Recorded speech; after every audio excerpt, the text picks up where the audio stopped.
Hey, what's up YouTube? Today we're talking about the new Canon EOS 750D or Canon T6i as it is called in the US.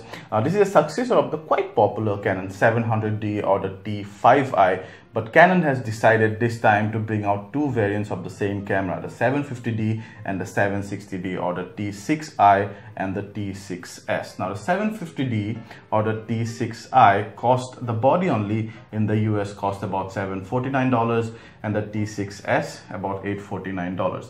That $100 bump is actually justified because the T6s has some quite good upgrade over the T6i, like you have an LCD panel on the top here. You also have a back command dial. You have the servo autofocus more in live view. Also have an eye sensor here, so whenever you're going, even if your LCD is on, if you're going closer to the viewfinder, the LCD automatically switches off, something like the mirrorless cameras.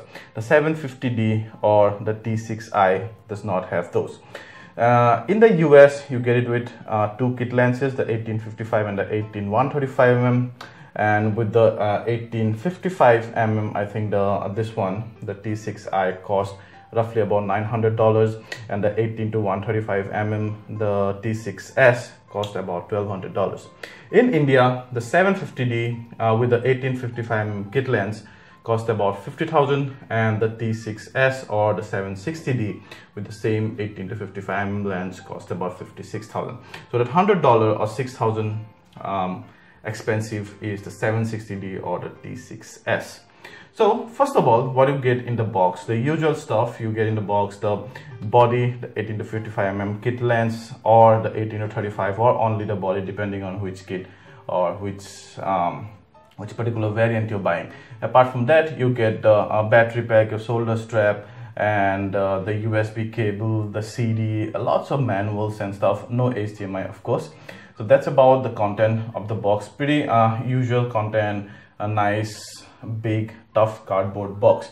But the main thing is, let's talk about the difference between the 750D or the 760D. We mainly talk about the 750D because that's what we have today with the 700D.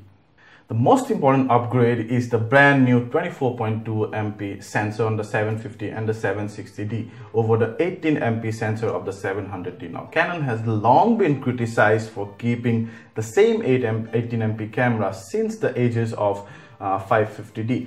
Now they have bumped it up, and the resolution now matches the newer entry-level DSLRs from Nikon or Sony or Pentax, the 24.2 MP sensor. Apart from that, there are some pretty good upgrades. For example, you now have a 19 autofocus system like the 70D.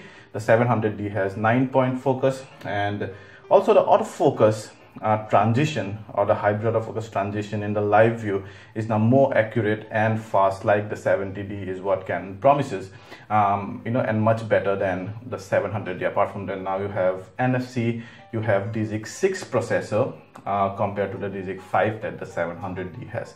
So it's a pretty bumped up model, the 750D, and so definitely, even before going to the verdict, I think the upgrades here are good enough for you to jump from the 700D to 750D, even if you have a 700D. But between the 750D and the 760D, we'll decide when we give you the verdict. Let's check out the body and the controls and buttons and stuff. So you have a plastic body with touch of rubbers here and there wherever you'd hold the camera. The body or the construction quality is not much different from the 700D. It's quite light actually, and also it's one of the smaller DSLRs. On the front side, you have the APS-C sensor and the contact points and all, and then your autofocus assist lamp, the mics, and you have the flash button, the lens release button, the preview button, and then your that's the IR blaster. And then on top you have the shutter release button, the lone command dial. The 760D would have a command dial on the back as well. Now the 750D here does not have the LCD panel which the 760D would have. Apart from that, you have the shooting mode dial and the power lever and the usual buttons with which you can change various things like ISO or some of the other things here. And then your accessory hot shoe, the built-in flash, the sensor mark, the Wi-Fi area. Yeah, so usual stuff. So on the back you have the touchscreen articulating 270-degree articulating screen that stays same from the 700D. No difference here. Apart from that, you also have the usual array of buttons. Now here the 760D again will differ in having the eye sensor near the viewfinder, and apart from that the buttons should be the same. You have the mic and HDMI, AV out and stuff, but you do not have enough provision for sound monitoring. You have a lone SDHC or SDXC card slot, and then below you have place for the battery and the tripod mount. So there's not much difference in the construction quality and placements of buttons and other layouts. The user interface is also good, fast and responsive thanks to the capacitive touchscreen. You can either use the buttons on the right of the screen or you can use the touchscreen. I always love using the touchscreen, but at times it helps using the button. Yeah, because the touchscreen, the menus and all are not that big, so at times you might press a wrong menu. So I generally like using the buttons, but the menu are very well laid out, and you will see the first series is the image, and then if you're in the video mode, you'll also see your video, separate video menu, your playback menu, system menu, and then some of your favorite stuffs, and you can do various stuffs here. We won't go deep into it, but overall we love the user interface. Now the main part, let's talk about performance. The system of the 750D is fast, responsive and intuitive thanks to the capacitive touchscreen and a very well laid out menu. As far as the autofocus performance via the viewfinder is concerned, the 19-point autofocus system is very good thanks to all cross type that can track a subject on 2 axes. In the burst sequence here, you can see the logged point stayed logged even when we did not have the face at all in one of the images.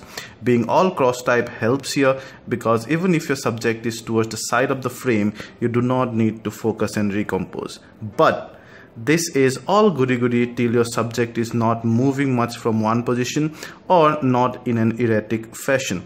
When your subject is moving continuously, relatively fast and in a not so defined motion, and you let the camera log the focus, it fails more often than not. I am hard pressed to find one tack sharp image in this second sequence. Live view autofocus is better than the one on the 700D, but not as smooth as the 70D as Canon promises. There was also little focus hunting under low light. No motor noise from the STM lens, so that's a major positive. Overall, the raw files capture good enough details. Even if there is a clipping, you can recover it significantly in post. The JPEGs are very well processed out of the raw files. Even under low light, the camera does not overprocess the JPEG. The colors are also accurate. In fact, the raw files do not let the color go haywire. I'd safely say if you do not absolutely have to post-process, you can shoot with raw plus high quality JPEGs and safely use the JPEGs. Satisfied. The colors are accurate and the saturation and hue are close to natural. The skin tone is close to natural, in fact very slightly towards the cold tone. Different cameras process skin tones slightly differently. You should compare the tone from different models to be able to understand them better to your liking.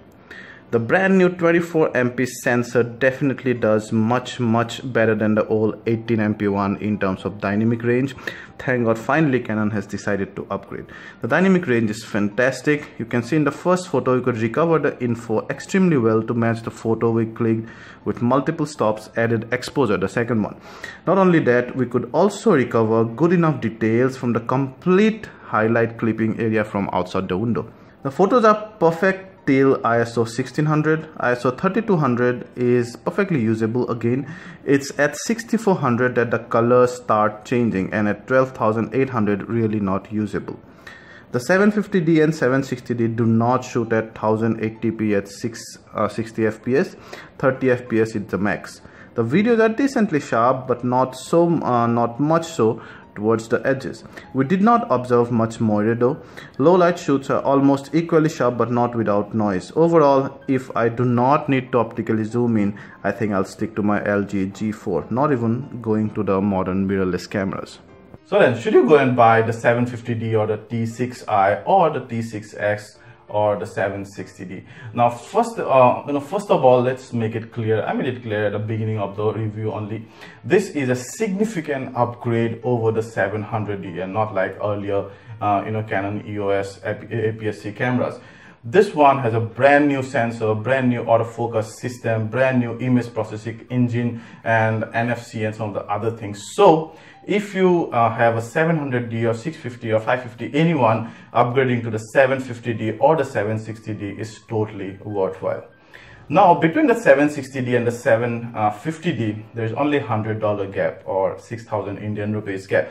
And the 760D comes with some really little nifty convenient feature that I would pay $100 any day for. So between the 750 and the 760D, I think I would go for the 760D any day, because the difference is very less. The image and video quality are identical. The best things are the video performances, and also the D6i actually performs much better than the D6i on the low light. The images are very detailed, saturation and hue are proper, and some of the other things that you have seen in the performance. But one thing that I do not like is that it only shoots at 30 FPS in full HD. We expected 60p now. But anyway, for the price, I think the 750D, or rather the 760D or the T6s, makes an absolutely crazy case. If you like this video, please hit the like button, ask anything related to this camera, and we'll try to answer them all. And please subscribe to our channel and share this video to share the love. We also will give some link for you to buy these cameras in the video description. If you buy through those links, we get a very small commission, often in single-digit percentages, but that will help us get going with these reviews. Thank you.